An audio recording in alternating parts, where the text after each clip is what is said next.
Hello friends, कैसे हैं आप लोग। आज हम लोग पढ़ेंगे एमएचडी यानी मास्टर ऑफ आर्ट्स इन हिंदी, जिसमें आज हम लोग पढ़ेंगे एमएचडी 002 के खंड 1 में इकाई 2 मैथिली शरण गुप्त का काव्य राष्ट्रीय जागरण, नव जागरण और नारी चेतना के संबंध में, जिसमें आज हम आपके लिए लेकर आए हैं गुप्त जी के काव्य के मूल स्वर, जिसमें सबसे पहले हम राष्ट्रीय नव जागरण के बारे में पढ़ेंगे। तो वीडियो स्टार्ट करने से पहले जो भी फ्रेंड्स हमारे चैनल पे नए आए हैं, कृपया चैनल को सब्सक्राइब कर ले और बेल आइकन को प्रेस कर दें, ताकि जो भी लेटेस्ट वीडियो हमारे चैनल पे आए वो सबसे पहले आपको मिल सके। तो आइए ज्यादा टाइम को न लेते हुए चलते हैं अपने टॉपिक पर। मैथिली शरण गुप्त का काव्य में गुप्त जी के काव्य मूल स्वर्ग में राष्ट्रीय नवजागरण को पढ़ते हैं। तो आइए वीडियो को स्टार्ट करते हैं। राष्ट्रीय नवजागरण 1903 या 1904 के आसपास मैथिली शरण गुप्त आचार्य महावीर द्विवेदी के संपर्क में आए थे। इसके बाद ही वे काव्य की पारंपरिक ब्रज भाषा एवं रीतिवादी काव्य परंपरा से मुक्त हुए और प्राचीन और समाज के नए रिश्तों की पहचान की उनकी यात्रा आरंभ हुई। इसमें सरस्वती पत्रिका ने अपने जनतांत्रिक विचारधाराओं वाले निबंधों आलेखों के द्वारा न केवल गुप्त जी का अपितु द्विवेदी युग के अन्य तमाम कवि लेखकों का भी मार्गदर्शन किया है। द्विवेदी जी के साथ गुप्त जी का संबंध गुरु शिष्य का था। गुप्त जी का काव्य संस्कार द्विवेदी जी से जितने प्राप्त हुए उतने ही किसी और से नहीं प्राप्त हुआ। द्विवेदी जी के कारण और आसपास के जनजीवन माहौल के कारण भी गुप्त जी एक सजग कवि के रूप में अपनी कविता को देश और जन के साथ जोड़कर विकसित करने के स्वप्न को पूरा करने की कोशिश करते हैं। शुरू की उनकी कविताएं जो अधिकांशतः सरस्वती में ही प्रकाशित हुई, एक प्रकार से उनके काव्य संस्कारों को पुष्टा करने में सहायक भूमिका के रूप में दिखाई पड़ती है।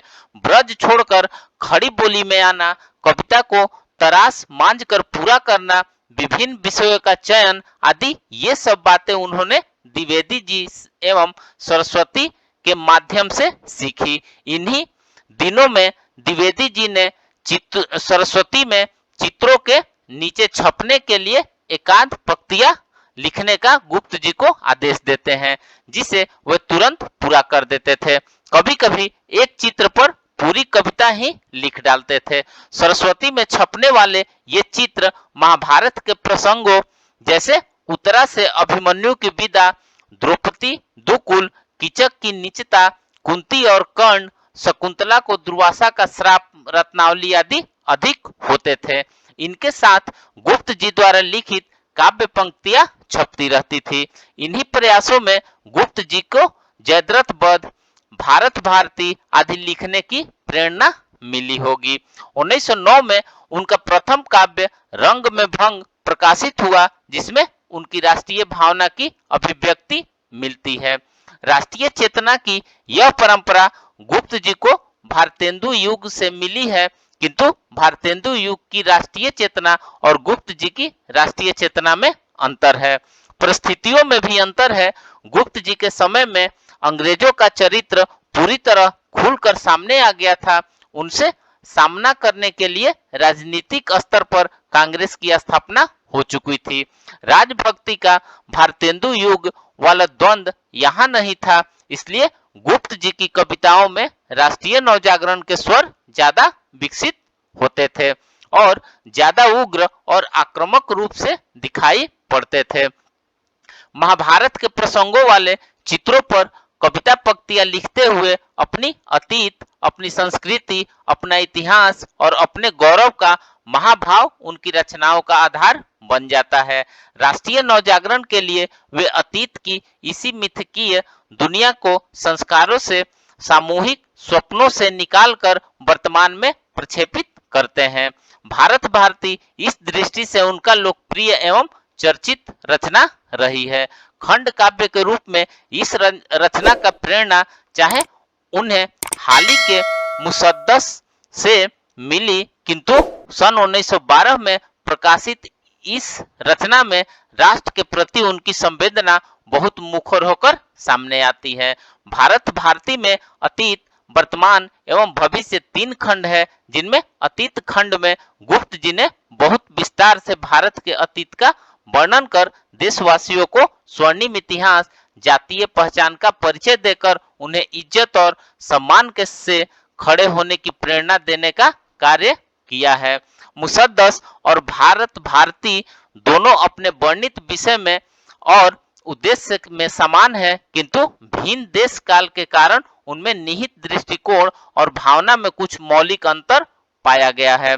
मुदस्सस भारत भारती से लगभग 35 वर्ष पूर्व लिखी गई थी। इसकी भूमिका में हाली लिखते हैं कि जमाने का नया ठाट देखकर पुरानी शायरी से दिल भर गया था और झूठे ढकोसले बांधने से शर्म आने लगी थी।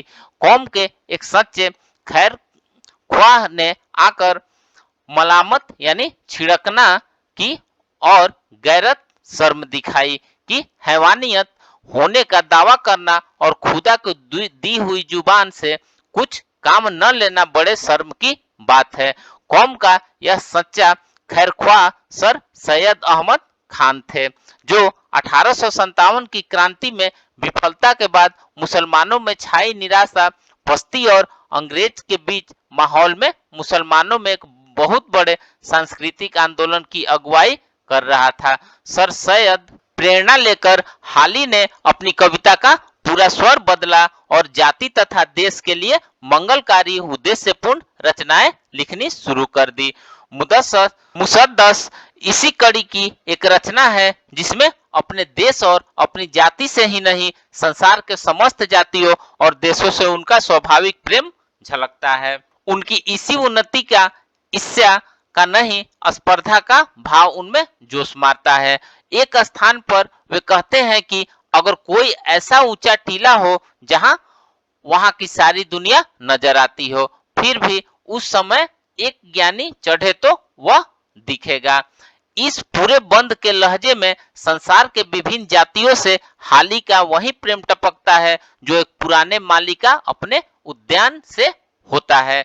20वीं सदी के आरंभ में मुसद्दस की कमी पूर्ति करते हुए भारत भारती की रचना हुई। जैसा कि इसकी भूमिका में गुप्त जी लिखते हैं कि यह बात मानी हुई है कि भारत की पूर्व और वर्तमान दशा में भारी अंतर है। अंतर न कहकर इसे वैपरीत्य कहना चाहिए। एक वह समय था जब यह देश विद्या, कला, कौशल और सभ्यता में संसार का शिरोमणि था, और एक यह समय है इन्हीं बातों का इसमें सोचनीय अभाव हो गया है। जो आर्य जाति कभी संसार को शिक्षा देती थी, वही आज पद पद पर पराया मुंह ताक रही है। परंतु बड़े खेद की बात है कि हम लोगों के लिए हिंदी में भी अभी तक इस ढंग की कोई कविता नहीं लिखी गई, जिसमें हमारी प्राचीन उन्नति और अर्वाचीन अवनति का वर्णन भी हो और भविष्यतः के लिए प्रोत्साहन भी। इस अभाव की पूर्ति के लिए जहां तक मैं जानता हूं, कोई यथोचित प्रयत्न नहीं किया गया, परंतु देश वत्सल सज्जनों को यह त्रुटि बहुत खटक रही है। ऐसे महानुभावों में कुर्री, सुदौली और अधिपति माननीय श्रीमान राजा रामपाल सिंह जी के KCIE महोदय हैं। कोई 2 वर्ष पूर्व मैंने पूर्व दर्शन नाम की एक तुकबंदी लिखी थी। उस समय चित्त में आया था कि हो सका तो इसे भी पल्लवित करने की चेष्टा करूंगा। इसके कुछ ही दिन बाद उक्त राजा साहब का एक कृपा पत्र मुझे मिला, जिसमें श्रीमान ने मौलाना हाली के मुसद्दस को लक्ष्य करके एक कविता पुस्तक हिंदुओं के लिए लिखने का मुझसे अनुग्रह पूर्वक अनुरोध किया, और इस अनुरोध को पूरा करते हुए गुप्त जी ने भारत भारती में अपने वैष्णवी संस्कारों, प्रगतिशील भावना और वर्ण व्यवस्था के सामाजिक आदर्श की परिकल्पना लेकर उतरते हैं। वे हिंदू समाज में व्याप्त निराशा को दूर करने के लिए प्राचीन आदर्श व्यवस्था की पुनः स्थापना का स्वप्न देखते हैं। इस प्रकार मुसद्दस ने हाली का सारा ध्यान जहां वर्तमान पर है, वर्तमान को किस प्रकार ठीक किया जाए, अपनी जाति को देश की अन्य प्रगतिशील जातियों के समक्ष कैसे लगाया जाए, इस पर है। वहीं भारत भारती का कवि मूलतः सुधारवादी भावनाओं में रोमांटिक रूप से अतीतानुरागी बनकर सामने आता दिखाई पड़ता है। इसलिए वह चतुर्वर्ण व्यवस्था का समर्थन करता हुआ ब्राह्मण, क्षत्रिय, वैश्य और शूद्रों से भी अपने धर्म का पालन करने का उपदेश देता है। एक तरह से गुप्त जी की भारत भारती की रचना के समय जो समझ बनी, समाज की, देश की, समाज की सुधार की, राष्ट्रीय चेतना की, वह समझ यही थी कि जाति मूलक सुधारों से देश का गौरव वापिस लाया जा सकता है। पहले से स्थापित समाज व्यवस्था के अनुरूप आदर्शों को अपनाकर सभी का भला हो सकता है। इस प्रकार भारत भारती में गुप्त जी ने अतीत का एक स्वर्णिम ढांचा, एक व्यवस्था की जो परिकल्पना करते हैं, जातीय एकता की एक पहचान का वास्ता देते हैं, आर्य सभ्यता, आर्य जाति का गौरवपूर्ण इतिहास बुनते हैं, उसे फुटनोट में दिए गए उदाहरण से और पुष्ट करके मानो उस पर तथ्यों की मोहर भी लगाते चलते हैं। नव जागरण के दौर में अतीत से निश्चय ही प्रेरणा ली जाती है। अपने वर्तमान के लिए गुप्त जी ने प्रेरणा तो लेते हैं, किंतु अतीत को वर्तमान में प्रक्षेपित भी कर देते हैं और मिली जुली सांझी संस्कृति, परंपरा, विरासत, जिसमें विभिन्न वर्णों, वर्गों, धर्मों के लोग रहते हैं, विभिन्न भाषा भाषी समुदाय रहते हैं, उनमें एकता स्थापित करना तत्कालिक राष्ट्रीय आंदोलन की आवश्यकता को गुप्त जी ने सभी के प्रति समभाव प्रदर्शित करके पूरा करने की कोशिश करते हैं। इसलिए भारत के अतीत का वर्णन करते समय मुसलमानों को जहां वह आक्रमणकारी मानते हैं, गोवध का विरोध करते हैं, औरंगजेब के शासनकाल की निंदा करते हैं, वहीं राष्ट्रीय आंदोलन की जरूरत के मुताबिक काबा और करबला भी लिखते हैं और सिख गुरुओं की प्रशंसा भी करते हैं। इन सब के पीछे गुप्त जी की यह समझ काम करती दिखाई पड़ती है कि अतीत में हिंदुओं की एक जातीय पहचान थी, आर्य जाति, और एक धर्म था वैदिक धर्म, जिसे सकादी हूण मुसलमानों ने आकर नष्ट करने की कोशिश की। फिर अंग्रेजों ने भी आक्रमणकारियों के रूप में यहीं आकर किया। हालांकि इस समझ से अंग्रेजों को काफी लाभ हुआ, क्योंकि वे तो चाहते थे कि हिंदू मुसलमान दोनों कौमें आपस में दुश्मन बन जाए।